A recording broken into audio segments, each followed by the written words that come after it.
પણ બાપુ એક સરસ વાત કરી એ કે હાલરડું શેર બજારમાં ફેર હું, હાલરડું અને શેર બજારમાં ફેર હું, હાલરડાથી નાના છોકરા હોઈ જાય અને શેર બજારમાં મોટા હોઈ જાય, ફેર આટલો. હાલરડાથી નાના નાના છોકરા હોઈ જાય. છોકરાને સાહેબે કીધું, શિક્ષકે કે તારા પપ્પાને સિગ્નેચર લેતા આવજે બેટા, હે સિગ્નેચર લેતો આવજે. બીજે દી ઓલો કે સાહેબ અડધું હતું, અડધું બાપુજી ઉલાળી ગયા સાહેબ, એને એમ કે ઓલા સિગ્નેચરનું કીધું છે. એટલે એવું નથી, અહીંયા જો મજા આવે તો હું અમે અહીંયા તમારા પોતાના જ છીએ, છતાં તમે અમને સાંભળો છો. હું બોલું છું, દીપક બાપુ ગાયું, બેનને હજી સાંભળો, ભાઈ ખૂબ સરસ સંચાલન ભોળાભાઈ કરે છે, હજી ભાઈને આપણે સાંભળવાના છે. આ જગ્યાએ તમે દક્ષિણ ગુજરાતમાં જાઓ એટલે ત્યાં કંઈક થોડોક ફેરફાર થાય, ઉત્તર ગુજરાતમાં જાઓ ત્યાં કંઈક થોડોક ફેરફાર થાય. સુરત બાપુ કતારગામ મારો પ્રોગ્રામ, માયાભાઈ હતા ત્યાં, ભમર માયાભાઈ ત્યાં હતા, કતારગામ પ્રોગ્રામ. સુરતી એક મને સાંભળે, મારો ચાહક માણસ ઉલ્લીને આવ્યો સટાસટી તમને કહું, કારણ કે ત્યાં તો ટ્રાફિક એટલું. અત્યારે તો પ્રાર્થના કરી કે હે માતાજી હિમખીમ જે ફાઈને બધાને ઘરે પોગાડી દે. મહિના દિવસે આપણે કાબુમાં રહેવું પડે છે બાપા. આપણું ગામ, આપણી જગ્યા, આપણો તાલુકો, આપણો રોડ, તો આપણે ધીમું રહેવાનું. જીજે ફાય એટલે આપણે ઉતરી જ જવાનું. ઓહો, આનું નક્કી નહીં કઈ બાજુથી કઈ બાજુ જાય. આપણો ડ્રાઈવર બાપુ, આપણો ડ્રાઈવર અમેરિકાની બજારમાં 4 વ્હીલ હાંકીને વહી આવે એ ફાઇનલ છે. બાકી અમેરિકા વાળાને સુરત વરાસમ લાવો, બોલો ભાઈ હાલે નો હાલે. એમાં બરોબર સુરત મારો કતારગામ પ્રોગ્રામ સુરતી ને આવ્યો, સુરતી આવ્યો. આ જોક્સ છે પણ તમારે પકડવાનો છે, શબ્દ પકડવાનો, એટલે તમને મજા આવશે.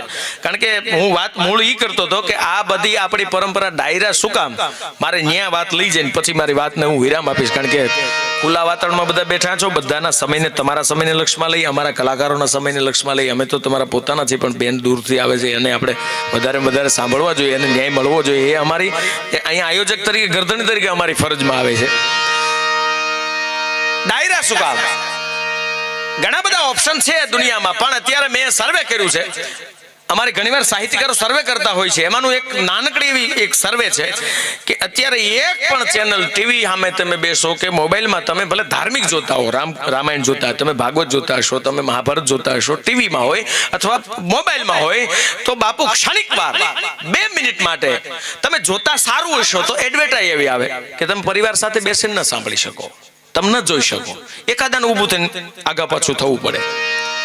ટીવીમાં હોય તો એડવર્ટાઈઝ આવે, મોબાઈલમાં એવી એડવર્ટાઈઝ આવે છે. પણ દુનિયામાં 500 700 વર્ષ, અરે છોડો 2000 વર્ષ પહેલા લખેલી અમુક વાણી, અમુક ભજનો, અમુક પિક્ચર મોંઘું 100-200 કરોડ રૂપિયામાં ઉતરેલું હોય તો વધીને 1 વીક 2 વીક 3 વીક 5 1 વર્ષ વધીને હાલે, ત્યાં એનું બોર્ડ પૂરું થઈ જાય. પણ આ મારા દેશના સંતોએ જે વાણી લખી છે, પછી ગંગા સતી પાનબાઈ હોય, સવારામ બાપા હોય, દાસ સતાર હોય, આજની તારીખે અમર લાગે છે બાપ. કારણ કે એની અંદર મારા ને તમારા ક્યાંક હિત, ક્યાંક એની પીડા, ક્યાંક વેદના, ક્યાંક સનાતન ધર્મનું ક્યાંક ખૂણે પડ્યું છે.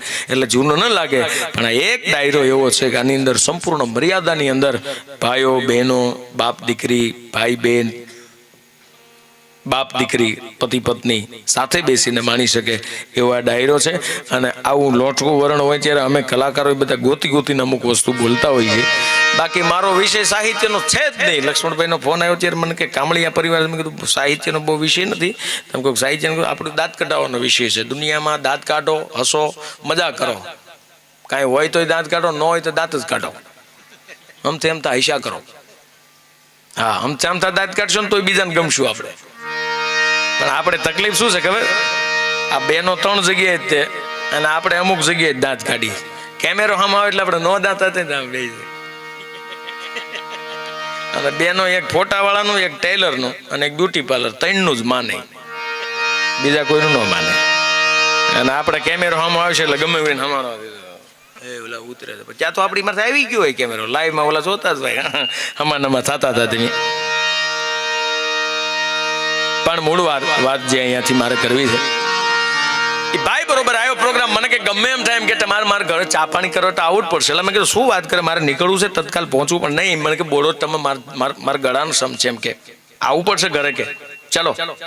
હું તો ગયો તે અહીંયા જઈને રાતે બધાને ઘરના જગાડે, એમ કે આળો કે સાંભળ્યું કે શું કે પોપટભાઈ માલધારે આવ્યા છે દેશમાંથી, એમ કે ચા પાણી કરવા પડશે, હાલ કે ફટાફટ કર. ચા કરતા હતા, હવે સોફે બેઠા હતા. પછી એને વાત ચાલુ કરી, એની પત્ની બાજુ બેઠી, એનો છોકરો બાજુ બેઠો, હું બાજુ બેઠો. પછી એને અડગ દિન વાત ચાલુ કરી, એમ કે આમ તો અહીંથી પોપટભાઈ પ્રોગ્રામ જતો હતો એમ કે. અને પછી કે ટ્રાફિક કે બાપુ એવડું ટ્રાફિક. પછી તો ફટાફટ એમ કે હું ત્યાંથી નીકળ્યો, ભાઈ બમ્પ તો ઠેકાડે ગયો એમ કે. બમ્પ ઠેકાડ્યો ને 2 ટન બમ્પ ઠેકાડ્યો. ઓચિંતાનો ગઢેડો જે આડો પડ્યો એમ કે, ગઢેડા ભાઈ બૂમા બોમ જે ઠેકાયો કે.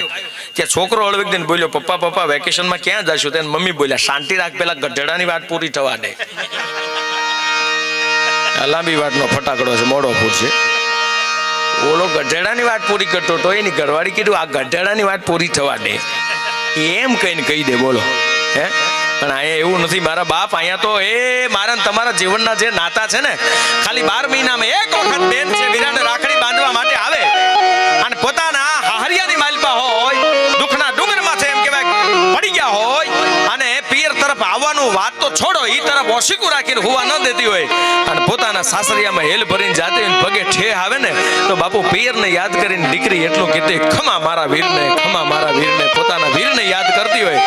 અને 12 મહિનામાં એક વખત વીરાને રાખડી બાંધવા આવે ત્યારે આ દેશની દીકરી છે ને, પોતાની આયુષ પોતાના વીરાને દેતી જાય. ઈ ગીતો ઈ આ માટીમાંથી નીકળે છે, ઈ આ ધરતીમાંથી નીકળે છે, આ પરંપરામાંથી નીકળે છે.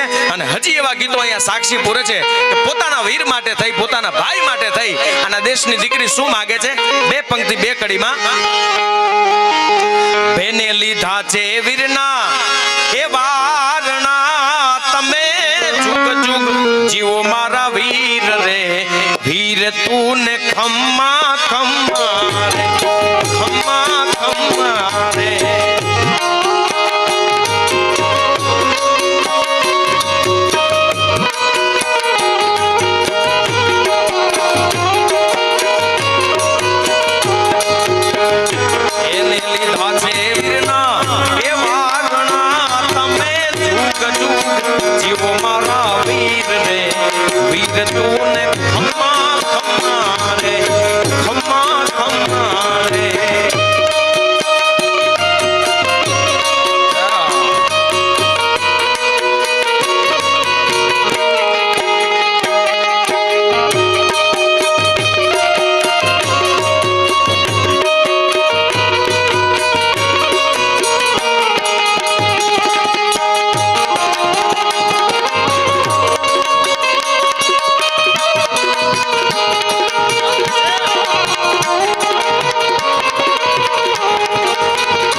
જવા ન દેતા હોય, પણ રક્ષાબંધનનો તહેવાર આવે ત્યારે દેશની દીકરી પોતાના વીરાને રાખડી બાંધવા જાય.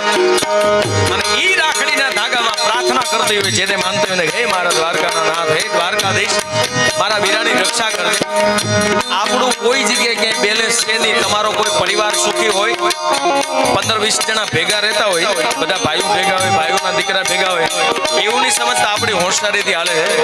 ઈ ઘરમાં કોક એક સ્ત્રી પાત્ર સહન કરતું હોય છે સાહેબ, તો ઈ ભજીયારો હાલતો હોય છે.